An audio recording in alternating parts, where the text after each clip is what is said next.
Hello, everyone. Welcome to Prep for Wave Week.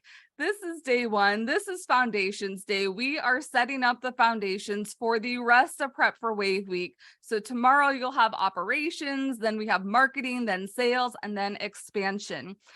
Just a little bit, if you didn't know, wave season is something that happens in quarter one of every year. And to prepare you for that big wave of business that happens in quarter one, there is Prep for Wave Week that's happening this week to start getting you thinking and strategizing what you should be honing in on for the new year. And so without further ado, because I know we love to talk about all things mindset, Rani and I'm going to introduce our speaker right now, Rani Cheema. Hi, Rani. Rita and everyone who is watching. Yay. All right, Rani, let us know a little bit. How did you get into the travel industry? And kind of like what you're doing now. Where did that lead to? Sure. So would you like me to stop sharing? So we're all face? Oh, yes. Let's do that. Let's see. Let's do all face. Yes, my name is Rani Cheema. I am the founder and culinary travel specialist at Cheema's Travel. I used to be an art director at the Food Network. And went to art school. Never thought I'd end up in this world, but I knew that my end result needed to be travel. Didn't know how, didn't care how. I just knew what my end result needed to be. Ended up in this space. And now, after, I can't even say how many years because I haven't done the math, but since college, I've been coaching people in their careers and in their businesses, but it wasn't until December 5th of 2022 that it smacked me across the face that I was a coach, and I was here to be of service. And those in the travel industry were the people who I wanted to be of service to. Yes, I love that so much. Are you also, we don't have to go into it, but are you also open to talking about your recent diagnosis as well? We don't have to. Okay. Yes, please. So I am very open that I have an autoimmune disease, and there's a lot of days that aren't really great days. I have Hashimoto's thyroiditis. And so when I think about like mindset blocks, this is also what we're going to be diving in a little bit later, as to be putting up boundaries to conserve your energy. So you were recently diagnosed with ADHD. Yep, probably the greatest diagnosis I will ever receive in my life. Oh, yeah. And it was just last year, the tender age of 39. I frequently say I'm pretty sure I also have it, and kind of like, it's not that it is a barrier, I would say. It's how do you overcome those like unique qualities that you have because of these circumstances that you just live with. I think there are people, so for me, because I was diagnosed much later, and there are moments where I bounce back and forth between wishing I was diagnosed earlier, but I know I would have been heavily medicated. The magic that those who are neurodivergent possess. And if you're not neurodivergent, be grateful you're not. And if you are, be grateful you are. Yeah. So I know something would have killed that within me. But then to get the diagnosis, I did end up getting Adderall, and I didn't like the way it made me feel. So then I started talking to therapists and psychiatrists, and started learning about my human design, and then learning that my ADHD is in my human design as a manifesting generator and all those other numbers, special things. Yeah. Yes. All those special things and lines and whatnot. Right. And it felt like it freed me and allowed me to be me, the ridiculous, loud person that I am. And the person who is so intuitive and in touch. Because when you do have ADHD, what they're noticing, and they, as in like researchers and scientists, is that they are empaths and they are really intuitive and sensitive to the world. And it could be because when we were younger, we didn't want to upset people, so we had to pay attention to their facial expressions and whatever. Right. But there's something more to that also, this level of sensitivity. And because of that, I use it to my advantage with my work, working with my travel clients, and then working with my coaching coaching clients. And trusting that I know that I know. That's it. That I know. I know what I that I know what is happening, that I understand the circumstances, and that I'm incredible at what I do. And it's so important for everyone to hear that. Right. And say it to themselves. I'm looking, like if it's a Zoom call, I'm looking around. Like, I know. everybody, you know what you're doing. You do know. Yeah. Yeah, there is, especially when we're talking about mindset and all that.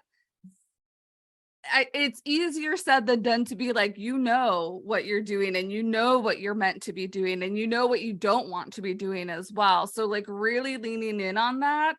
And if for some reason you happen to get it wrong, it's okay. You just pick yourself up and move on to the next one. It's not going to be like a make or break here. Because if you're not making mistakes, you're also not learning. Right. If you're not failing, yes, you're not learning, you're not growing. If you're right. afraid to get out of your comfort zones, yeah, you're not expanding. And we're here to expand. Like for us to be in the travel industry, like how many people get to, like, this is the coolest thing to be within the travel industry and have our own businesses. Right. You know, we start them to have freedom, but then our clients also become our bosses.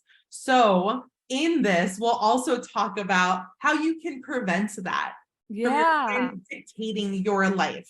Yeah, let's go ahead and get started, because I know you have a couple of slides. Yes. And I know we both love to talk and can talk about this for a while. So I want to keep us on track too. Great. So just want to start this off because you have this really great week coming up. And everybody, I know you can see everything, and it just works better for me to not have full screen, because again, that's me. And if anyone else who's neurodivergent, that's me claiming my power and saying, I don't want to do it the way everyone else does. And you'll see that in this presentation. I hope it gives you I hope that means you get to reclaim your power in the way you do things, the way you present to the world. So this is how I present. And if you can see the entire desktop, it's a mess. So I was going to say, if you see my tabs, there's like 20 probably. Oh my God, I have like 40 tabs and then multiple windows. So I'm going to say this so that this can carry you through the week. If there's something that you hear from anyone, whether it's Rita or any of the other speakers, and you say, I know this, I know this, don't do that. There's something more for you to learn. So just pay attention, be present. And who knows what'll come up in those things, because there might be something new that you are going to learn. And if you keep saying, oh, I already know this, but you're not doing it, do you know it? Right. Probably not. You know it, but you don't want to do it. And that's a whole other tangent I can go off on. I was just like, what? Ronnie, pause. Okay. So as the week goes on, the more you hear from people, just be present. Okay. And today we're going to be talking about busting your mindset blocks to prepare for this 2024 wave, which I was just telling Rita, it's been a tsunami. I don't even think it's a wave. And maybe it was like a little bump in 2021, and then it was a tsunami in 2022. And then it was catastrophic in 2023. I had way more white hair, which I love, by the way, it's beautiful, but way more white hair and it's all because of these tsunamis. I'm Rani Cheema. We've already done the introductions. And a little bit more also about, well, just a reminder of who I am. So I am the CEO, founder, and culinary travel planner at Cheema's Travel. I am an intuitive business coach, specifically for travel advisors, and those who are starting to join the travel industry. I am a former art director, a proud ADHDer, and you'll hear me talk about it all the time, and a lover of cake. Yes. So how the heck did I end up in the travel industry? So this is me at the Food Network labeling all the fake packaging that you saw on the TV shows, including spice jars right here, to being a luxury travel advisor and hanging out with elephants. That's not my usual, but you know, it wasn't a straight path because nothing in life is a straight path. So even before I joined the Food Network, I did not think I would be designing food packaging for a TV show. I went to school for interior design. And then I realized, wait, I like art and design in general. What is the most broad thing I can do? And it was graphic design. Great. And then it turned out the school that I went to, my dream school, it was the only school that they hired, that the Food Network hired art directors from. And I'm like, excuse me? It's been a dream of mine to work at the Food Network and to specifically design the graphics for food packaging. When you have a vision, like we're all very powerful human beings. When you have a vision and you want it, and I never thought this couldn't happen. I always think, oh, that would be cool. That would be cool to do. It'd be nice. I never thought, oh, I can never. But I ended up being the one person in the United States who was designing food packaging at the Food Network. That's amazing. And then after 5 years of that, I was tired of it. I went to Dhaka, Bangladesh to design textiles because I loved fabrics. But then I realized, oh God, I don't want to design anymore. So then I went back to the Food Network. This is also a very short story.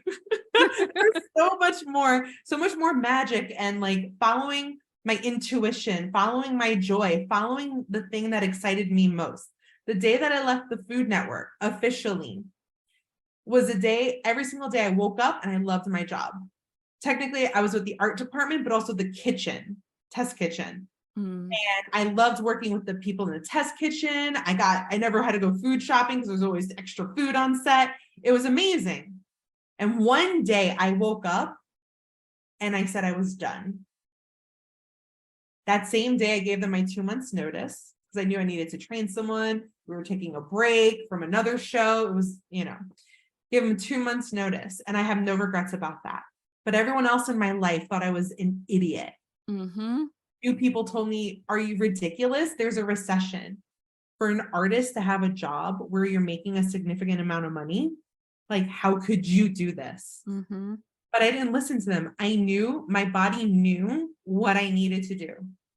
And it was to go abroad and pick up other design jobs. So that's how I ended up in Dhaka. Ended up back at the Food Network briefly. I hated it. And then ended up teaching English in South Korea. And even that was like, how did I end up doing that? I just wanted to see the world and be gone from New York City. I lived there my entire life, and wanted to live overseas for a year. And I wasn't supposed to be in South Korea. I did everything wrong during the application process, but my friend did everything right. How did I get accepted? Because that's where I needed to be. It's where I was meant to be. And I was unemployed for 8 months. It was an incredibly painful time in my life because I had never been unemployed before. And then I joined a startup that sucked, hence it just says startup. But I had a take what you can get mentality here. They hired me. It was a sucky company and I was freelance. I was making a lot of money as freelance, but I wanted security. I wanted health insurance. But I've always been a freelancer. I've always been independent and on my own. Right. All of a sudden, because I was unemployed for 8 months and I didn't trust the process, I joined a company that sucked so bad and I was so miserable and I wanted to be hired full-time. That was ridiculous. They offered me full-time after 6 months and I hesitated. And then they were like, okay, well, we're not going to move forward then. All I did was hesitate. They did me a favor. because I thought I Yep. would be unemployed for another 8 months, but no, 2 weeks later, I found out I was introduced to an ex-boyfriend. That's why you gotta trust everybody. An ex-boyfriend who really sucked introduced me to his best friend who was in the luxury travel world, who introduced me to her wife, who's a hotel rep. And if I said her wife, hotel rep, travel, I think you might know who I'm talking about. And they introduced me to a whole bunch of people at Pro Travel. This was in a matter of this 2-week span. And I ended up at Pro Travel training to be a luxury travel advisor. I told you all that because it's about, again, the process, the steps, the feelings, trusting that you know what you're doing and following your intuition. Now, what keeps me in the travel industry? It's my why. Why did I even want to start a travel business? Why did you want to start a travel business? And I also just realized I want to go back to this, the mindset blocks. Because if you've ever asked yourself, and then it goes back into the why, if you've ever asked yourself, here, I wrote my questions down specifically. Why do you think you don't have enough clients? Like, oh my gosh, I don't have enough. I don't have enough clients. So you're going to take what you can get mentality. Are you charging lower fees because you're afraid of not getting clients or afraid of losing clients? Are you booking things for clients out of your integrity, things you don't believe in? Behind that, there are blocks. And your why will support you in making sure you stay on, I guess, target or the path that you want to be on, because you started travel industry, you started travel business, and why? Why did you do that?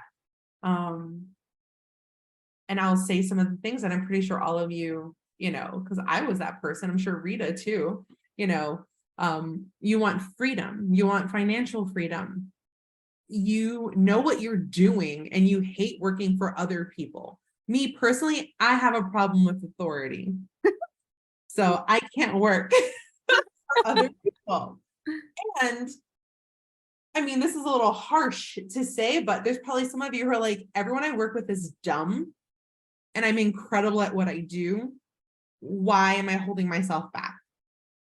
But we're also probably afraid, well, how am I supposed to get clients? What do I charge? What if it's too much money?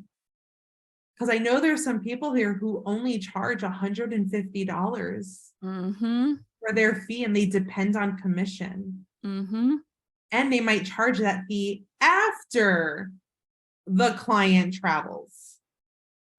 Because there's probably a part of you that thinks you're not worth it. Everybody can do it on their own. But nobody wants to do it on their own. They're coming to you because you're the expert. You're a professional. They don't want to do this. So they're going to hire someone. The higher my fees go, the more terrified I get. Thinking no one's my fee, I'm very transparent, is $1,200 for 2 people for about a week and a half. And that's international. But then there's other variations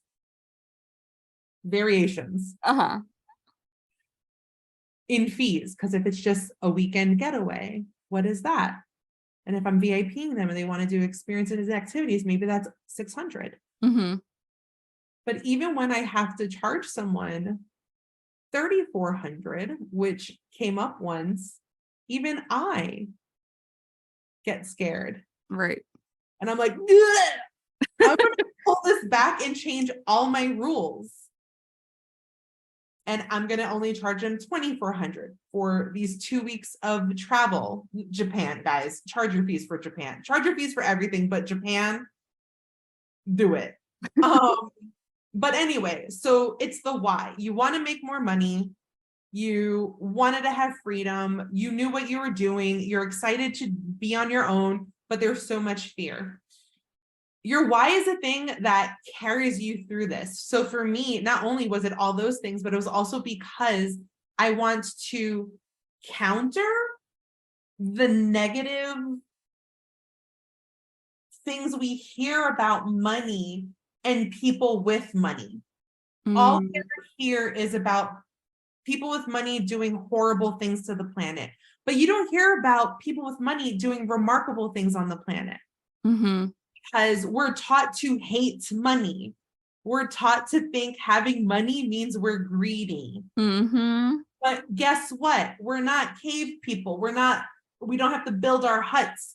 We don't have to skin an animal for clothes. We can go to the supermarket. You need money for that. We need to pay rent and mortgage. We need money for that. If you are living on the land and you can do all that stuff on your own, great. Maybe you don't need that much money. Like below zero cast. They live in Alaska. They all live below zero. Oh, Like, yeah. and actually one of those people said the only reason why he accepted to be on the show was because he had children and because he lives off the land. How is he supposed to support them and build a future for them and send them to college? Mm-hmm.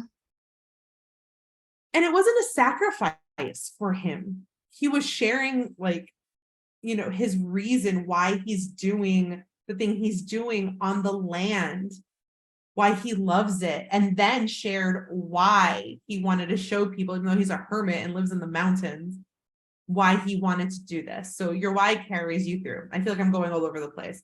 Yeah, So, no, I love that you brought this up front though, because I think like that's a huge thing, especially within our industry, is that people are nervous about charging fees, but when you're thinking about why you're doing it, you should never feel guilty for wanting to have a basic life, a nice life, an amazing life, whatever life looks like for you. And in order for life to become a reality, you need to do all these other things. You need to be selling, you need to be charging fees, you need to have multiple revenue streams. exactly. And we're going to get to those multiple revenue streams too. I'm happy that you mentioned that, you put that in there. So here it's, what do you love? And go beyond travel. Me, I love food. I love humans. I love connecting with other humans across the planet. I love showing people the magic that this world has to offer. And for me, it kind of goes political too, where I started this because of South Korea. There was lifting this veil, this illusion in the United States, or the things that the media shares with us here, that is not the same in other countries. There's so much fear about North Korea here that on a flight coming back home to the United States, my family jumped out of the car. They hugged me. This was after a year of being gone. They're, oh my God, we're so happy you're home. Did you hear what's happening in Korea? And I was like, wait, what?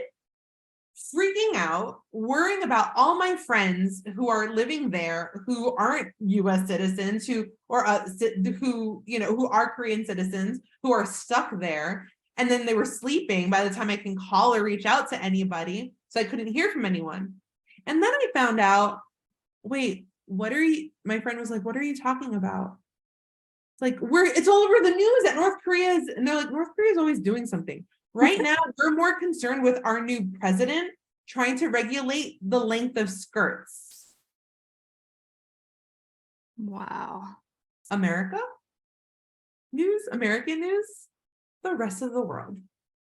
So for me, starting my travel business was a little political. I wanted to take people out of the United States, put them somewhere else to expand their idea of the world and see the truths that are beyond the United States. And what are you good at? I am great at designing itineraries. I suck at logistics. That's what the DMC is for. And I'm sharing that with you because you need to know there are things you suck at. And if you don't want to do them, you hire someone else. I have small group culinary trips.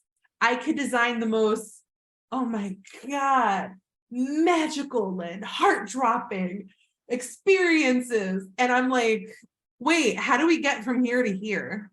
Oh shit. Oh wait, I chose a hotel that's in a historic district. There's no cars allowed. And it's down a hill. We got to walk up 7 minutes to a hill with suitcases. I don't want to deal with this. And I have somebody who does deal with it. Because also when you hire people, you make more money.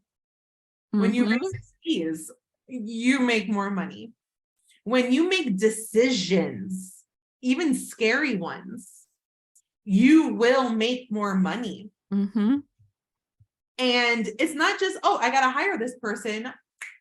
Money is going to come down. No, you've got to talk to people. You've got to put yourself out there more. Because when you have that little sense of pressure too, oh no, I've hired someone, I've got to pay them. Then you make it happen. Mm-hmm. And switching from the I have to do this to what can I do to get me there? Exactly. Yes. Thank you. So then ask yourself, how do you want to be of service to the world? And then in this intersection of what do you love?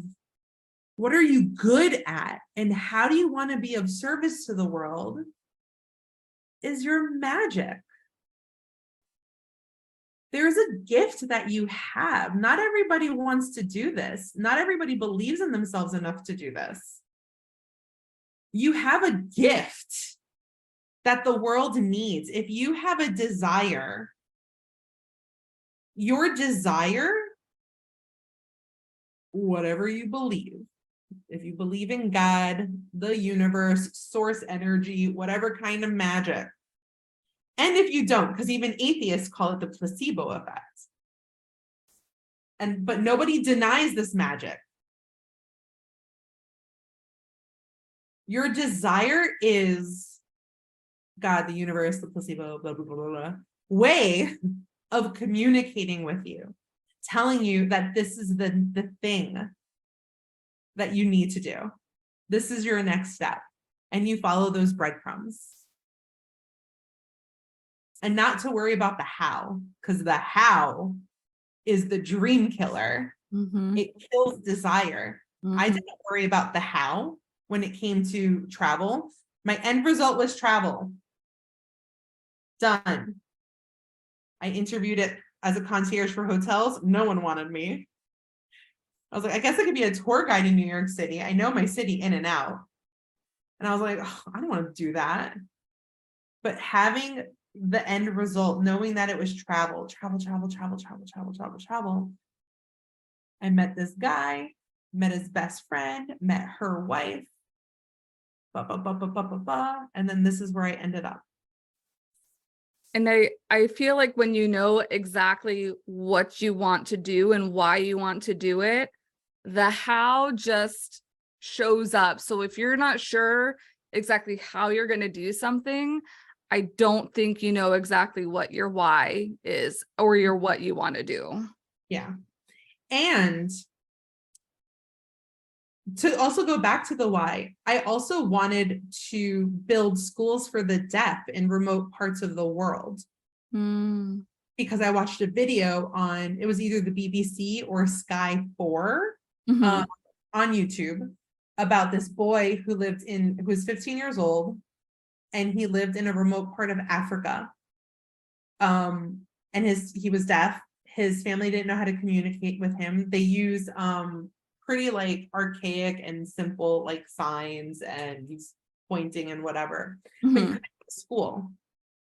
And he couldn't communicate with his family. He had no friends. So all they did was put him to work in the farms. Then he'd come home while everyone else is talking and laughing and sharing stories. He's sitting there in the corner, not smiling, not interacting with anyone. that I was a mess. And then someone from a nearby village who had just went to university went back to that village, and people from the age of 8 to 80 who came from hundreds of miles away, who heard that this person was teaching signing, Patrick had his name. He's never had a name. And I was a mess again. And I thought how much it sucks, especially like for someone who's neurodivergent, to be trapped in your own head. Mm-hmm. To not be able to communicate. Like I can communicate, but sometimes I don't have the vocabulary or the feelings, in which I learned in human design, which we're totally going to give someone a shout out, by the way. Rita and I both know this person. With my human design, I learned that I'm an emotional sacral. You don't need to know what any of this means. What it does mean is I can't respond from a place of emotion. If I'm angry, if I'm happy and excited, if I'm sad, I actually need 3 to 4 days to respond to something and to somebody. And I don't know why I said that. I think it was part of your why. We were going into part of your why with this boy. Yeah. So, of course, I was incredibly emotional, and I knew that I wanted to do that. Oh, to be trapped in your head and not have the vocabulary, because I, as an emotional sacral, need to wait 3 to 4 days to give a response. And guess what? The rest of the world, and I just learned that, doesn't want to wait 3 to 4 days. But I tell people they need to wait 3 to 4 days. Mm-hmm. When Rita invited me to do this, I was very excited, but I'm like, calm down. Hit her up in 3 to 4 days. And then I was like, yeah, this still feels true, that this is what I want to do. And this is where I want to be. Mm-hmm. This is where I could be of most service. Yeah. So I wanted to start a business. I didn't know it was travel, a business to be able to build schools in remote parts of the world. And now with my business, I contribute to Teens of Color Abroad. I'm even on their advisory board. They're sending teens of color abroad.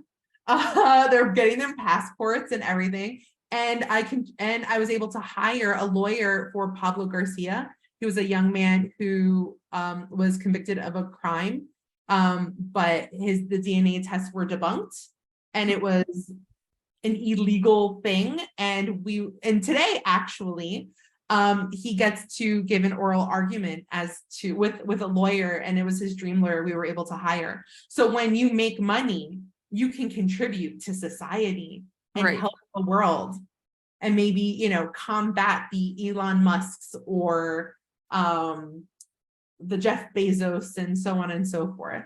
Right. I just want to look at my notes to make sure I've covered what I wanted to cover here. Yeah, I know we have a couple more minutes left. Yes. Oh, how long? I'll say 5 to 7. Great. That's fine. Okay. I actually wrote more things on these screens. Okay. So, when it comes to accepting new clients, what are your deal breakers? Because we were talking about the take what you can get mentality, right? And when you do that, you're miserable. Because then you're just like, oh, I need money. Mm-hmm. I'll just take anyone right now to build my business. Within probably not even 6 months, I shifted from take what you can get, because that's what everyone else was telling me, to I only want to do culinary travel. And I'm going to talk so much about that. Because when you talk, your power, for most of you, again, learn your human design. Jackie Robbie, Inspired Journeys, right? Yes. Yep. Inspired Journey Consulting. When you learn about your human design, it's you reclaiming your power. And for me, my power is in my voice. So I know I need to talk about what I do, talk about the services that I have. But my deal breakers, what are those? I vet travelers. I talk to them on the phone. I have a series of sales questions, which I'm not going to be able to get into right now, but I will have a workshop that I'm coordinating about sales calls, and I do this because they're not sales calls. They're more like spiritual sales calls to help you and the traveler get to their truest desire for the adventure, so you can truly understand each other and make sure you want to work with each other. Because if you're just saying yes to everybody, you're saying no to maybe a higher paying client, a client with a higher budget, because you don't have the capacity to take on more. So when you say no to someone who, or even your existing clients, once you raise your fees and they're like, oh, that's too high, I don't want to work with you. Guess what? F them. You don't want someone who has been working with you for so long that all of a sudden they're like, oh yeah, no, I don't want to do that anymore. Thanks. Bye. And you could say, well, thanks. Bye. That means you didn't see my worth. I know how much I'm worth. I know what I do is really intensive work. And yes, people can do it themselves on the internet, and that's totally fine. Let them. If somebody says that, well, I could do this on the internet. Oh, that's wonderful. That's great. Like, but if you ever need support, you know how to find me. And done. For me, I don't design trips with any animals. If they're riding elephants or they want to take a picture with a drugged out tiger or cat poop coffee, those cats in Bali are nocturnal. They're not supposed to be awake and in cages. So if somebody wants to do elephant polo and her budget's like, doesn't matter to me, because I need to stick with my integrity. A lot of stuff I do is out of politics. So, but, and when I say deal breakers, it means what you don't want, because you'll hear a lot of, oh, never focus on what you don't want. But if you don't know what you want, right, having your deal breakers, and this goes for dating, this goes for everything, where it's like, all right, this is my deal breaker. My deal breaker for men is they have cats. I'm allergic to cats, or if they wear pet logo t-shirts.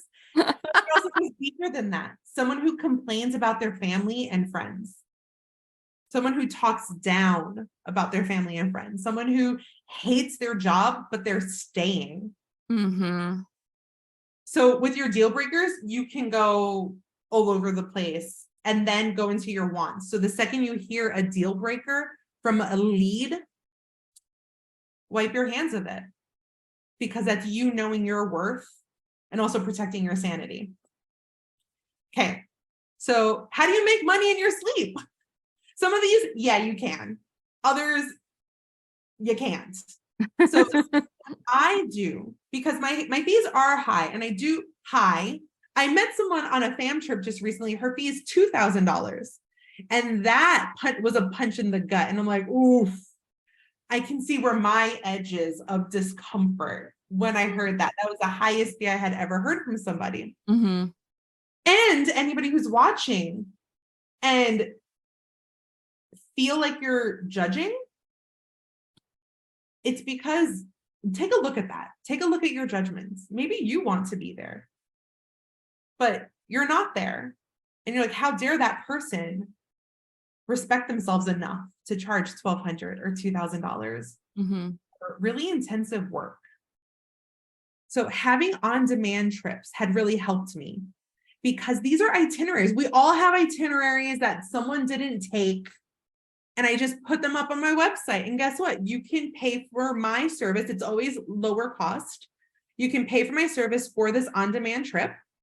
And then I work with the DMC who helped me design that trip. Ooh, and there's no custom, we only base it off your hotels, what kind of hotels you want. And that's how your budget can be adjusted. But there's always a minimum budget. So when people are like, I love this itinerary, here's a minimum budget. It's probably for 4-star hotels. And then we can go up from there. And those are already done, and they could be a lower cost. For me, they were $350. And that was because they can only make like 2 changes. And then guess what? It's done already. I go to the DMC. They already know about it. Bada bing, bada boom. It's done. That's so smart. You have so much information. We have so much information. Yes. Create a downloadable guide. It doesn't need to be fancy. Just make it, design this guide where it has information that isn't also just Google. That word. Googleable. Like I have experiences, in Porto, this is my favorite route to walk. And along that route, stop here, have a glass of wine and some charcuterie. And if you continue this way, you could do this. You're walking downhill. Guess how you get back up the hill? But time it right so you can watch the sunset. Guides aren't going to always, actual like guidebook or other people aren't going to share that information. Mhm. You have so much valuable information. Create something that's downloadable and charge for it. Yep. And do not charge $5 for it. This is your personal information. $10, I'd say no. I would say $20. Yeah, put that at bare minimum 25 for a guide. Yeah. If you're hiring someone to take your information and put it into a beautiful guide, it goes up. Yep. Okay. Yep. Research service. So I know we all do full trip planning services, but why not have those fees higher and have a research service that's lower? If you have affiliate, so this would be like you were hired to be their Google. And you can set a timer. Mine's 4 hours of research. I don't check, well, I break it up into, 2-hour chunks. Yeah. And then I don't check my email. I don't answer my phone in those 2 hours. And I don't dive deep into like their room categories and whatever. It's this hotel in this neighborhood. And as time goes on, you'll find ways to play with it. So, it works for you. But then send them the hotel link. If you are a virtuoso agent signature, or you have you're part of some consortia, then tell them, hey, this is a preferred partner hotel. Book with me and you get all these VIP perks. Mm-hmm. So not only are you doing the research, giving it to them to plan their own trip, you're not dealing with cancellations. This is terrible. Congratulations to everyone who's pregnant, but I hate honeymooners who are like, oh, we're pregnant now and we can't go to the Caribbean because of Zika. And I get it. But now I've done all this effing work.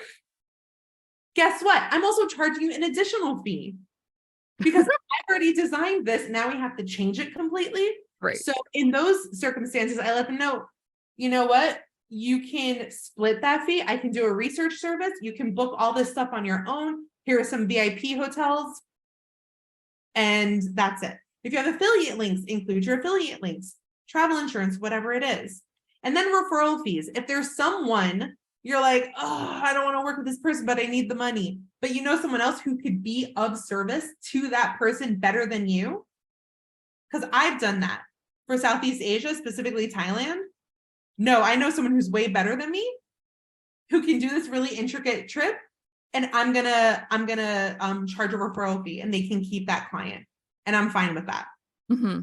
But they're not. They're gonna send that person back to me anyway. But you can make money by just referring your people out.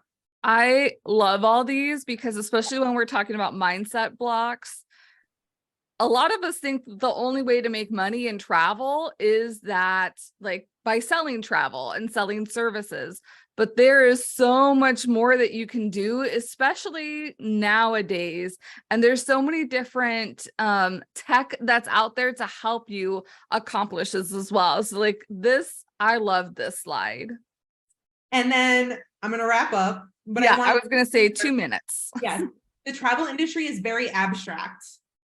You can literally do anything you want in this world. We are very lucky and fortunate to be in it. And you've got to trust yourself. You've got to trust that you are the only person who knows what's best for you. People will always say, oh, you travel? Like, don't you make money? Don't you have to have a job? Like, why are you always on the road? They can mind their business. You're living your dream. Mm-hmm. You've got to trust the inspiration. And we were talking about this, learn your human design, because only 70% of the planet can actually trust their guts.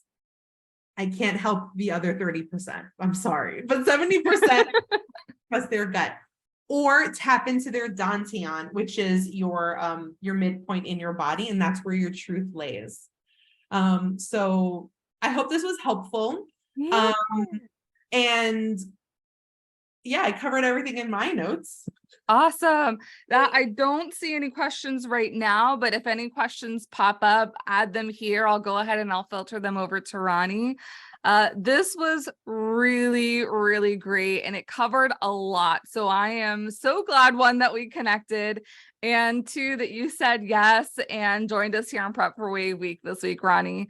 And Yeah. last thing, if anyone is interested in any one-on-one coaching, you can find our services and learn a little bit more about how the coaching works. This was kind of a nice way to get an introduction to what I do.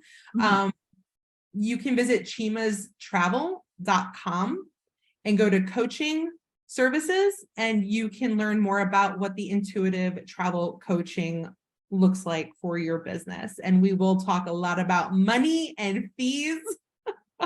Love and it. Busting those blocks that you have. So Yes. thank you so much for having me. Yeah. And would you say that you're most active on Instagram too, if they wanted to follow you there? I am on Instagram. It's Cheema's Travel. There's also Intuitive Travel Coach. I usually link those two. And if there's anything that you ever need inspiration with, just visit the reels, because you can, there's mini coaching sessions that are there as well. Awesome. Thank you again, Rani. Thank you. Thank you, travel advisors, for being here. We have a session on E&O insurance happening at 2 p.m. Eastern live on the Facebook page, and it will be in the portal recording later this afternoon. And then if you have upgraded to a study hall pass, I'll see you at 3 p.m. Eastern in our private Zoom session. Alrighty, I'll go ahead and I'll end this Facebook Live, and we'll see you later. Bye. Bye, everyone.